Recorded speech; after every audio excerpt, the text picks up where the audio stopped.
안녕하세요. 뉴스반장입니다. 최소한 지금까지 제기됐던 것 중에 사실이 아닌 건 사실이 아니라고 짚고 넘어가야 될 것 같아서 오늘은 회계 문제를 한번 짚어보려고 저희가 이 분야 30년 전문가를 모셨습니다. 사마회계법인의 최호윤 회계사님 나오셨습니다. 안녕하십니까? 예, 안녕하세요. 네. 우리가 어떤 일에 대해서 평가를 하려면 예, 사실관계가 좀 정확하게 그렇죠. 확인이 되고 그렇죠. 거기에 따라서 뭐 왈가왈부를 해야 되는데 지금은 그 판단하는 근거가 정확하지 않은 자료를 근거로 여러 가지 얘기들이 나오고 그것 때문에 국민들이 막 서로 예. 반목이 그렇죠. 생긴다면 이 부분은 좀 바꿔야 된다. 이거는 이렇게 하면 안 되는 거 아니야? 보도를 하는 대목들이 있었다는 거죠. 상당히 많았습니다. 회계라고 하는 거는 예, 숫자로 의사소통하는 도구입니다. 그렇죠. 근데 그 숫자가 우리가 말하는 텍스트 언어보다는 상당히 정확한 의미인데 그렇죠. 숫자인데. 지금은 그 숫자가 더 오해를 일으킨다면 이 재무 정보는 네. 이 회계 정보는 잘못된 정보로 사람들에게 혼란을 일으킨다면 회계를 한 사람으로서 한 번은 짚어야 된다. 바로 잡아야 되겠다. 부정확한 정보, 판단 근거 부족, 혼란만 가중시킨 숫자들. 어떤 언론들도 정의연 결산서를 보고 분석하지 않았다. 언론은 자신들도 모르는 내용을 다 의혹으로 만들었다. 28일 TBS 김어준의 뉴스공장에 출연한 30년 경력의 사마회계법인 최호윤 회계사가 정의연 회계 논란에 대해 분석했는데요. 한마디로 정리하면 회계의 회자도 모르는 기레기들의 찌라시 수준의 허위 가짜 뉴스였습니다. 제2의 조국 사태를 보는 듯한 이 상황은 뻔한 결과가 그 목적인데요. 윤미향 당선자의 사퇴, 국회의원을 못하게 하려는 의도가 명확합니다. 윤 당선자가 국회에 진출하면 어떤 일이 벌어지기에 이 난리가 난 걸까요?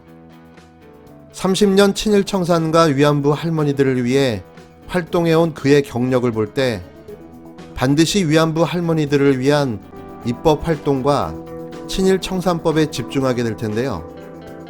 그걸 두려워하고 싫어하는 자들은 누굴까요?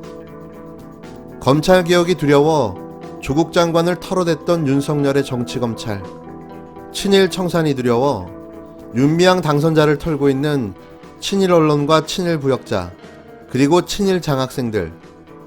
모든 건 다 이유와 목적이 있습니다. 그걸 모른다고 생각하는 그들이 더 웃긴 거죠. 이번만큼은 그들의 뜻대로 되지 않을 겁니다. 우리는 조금씩 변화하고 있기 때문입니다. 시간이 되신다면 꼭 이 방송을 들어보셨으면 좋겠습니다. 차라리 국회를 없애야지. 헌정 파괴, 일당 독재로 아마 역사가들이 규정할 거라고 생각합니다. 원구성에 대한 여당 지도부의 도발적인 발언들에 국회가 술렁입니다. 관리적인 협상의 전략인지 은연중에 터져나온 오만의 발로인지 알 수는 없으나 21대 국회 시작을 국민들께서 매서운 눈으로 지켜보고 있다는 것을 잊어서는 안 됩니다. 의원 수의 압도적 우위를 확보하고 제1야당의 협치 의지도 이미 확인한 여당 지도부가 협상의 주도권을 잡기 위해서 서둘거나 으름장을 놓는 인상은 새로운 국회에 전혀 도움이 되지 않습니다. 현재 미래통합당의 상임위 배분안은 여당이 과거 야당이던 시절에도 행정부를 감시 견제하는 의회의 역할 견제를 위해 동일하게 요구했던 안건들입니다.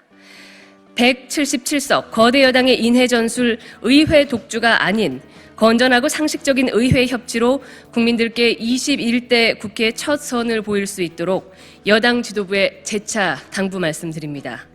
싸움판에 소모 말고 협상합시다. 싸움판에 소모 말고 협상합시다. 저는 이 말을 듣고 빵 터졌습니다. 더불어민주당의 국회 상임위 18석 독식 선언에 미래통합당이 쫄았습니다. 민주당이 그냥 과반이 아니라 압도적 다수당이라는 윤호중 민주당 사무총장의 발언, 윤미향 당선자에 대한 신상 털기에 굴복하면 안 된다는 이해찬 민주당 대표의 발언, 할머니가 화가 났다고 윤미향을 사퇴시킬 수 없다는 우상호 민주당 의원의 발언, 이게 다 180석의 위용인데요. 모든 상임위를 다수당이 책임지고 운영하는 것이 이번 이 21대 총선에서 국민들이 절대 다수당을 만들어준 그 뜻이라고. 요즘 정의기억연대와 관련된 활동에 많은 논란이 있습니다. 30년 운동을 하면서 잘못도 있고 부족함도 있을 수 있습니다. 또 허술한 점도 있을지도 모릅니다. 운동 방식과 공과에 대한 여러 의견도 있을 수 있습니다. 그렇다고 해도 일제강점기 피해자들이 삶을 증언하고 여기까지 해온 30여 년의 활동이 정쟁에 기질되거나 악의적 폄훼와 부파들의 악용이 대상이 될 수는 없습니다. 특히 일본 언론에서 대단히 왜곡된 보도를 많이 하고 있다는 얘기입니다. 잘못이 있으면 고치고 책임질 사람은 책임져야 합니다. 그러나 이는 사실에 기반해야지 신상설기식 의혹 제기에 굴복해서는 안 되는 일입니다. 관계당국은 최대한 신속하게 사실을 확인해주고 국민 여러분께서도 신중하게 70일을 지켜보고 판단해 주시기를 당부를 드립니다. 이제 통합당은 싸우지 말고 협상하자고 꼬랑지를 내렸습니다. 협상이요? 협상이라 그 당이 언제부터 협상이라는 걸 했는지 기억이 잘 나지 않는데요. 죄송하지만 앞으로 그 당과의 협상은 없습니다. 21대 국회에는 협상은 없습니다.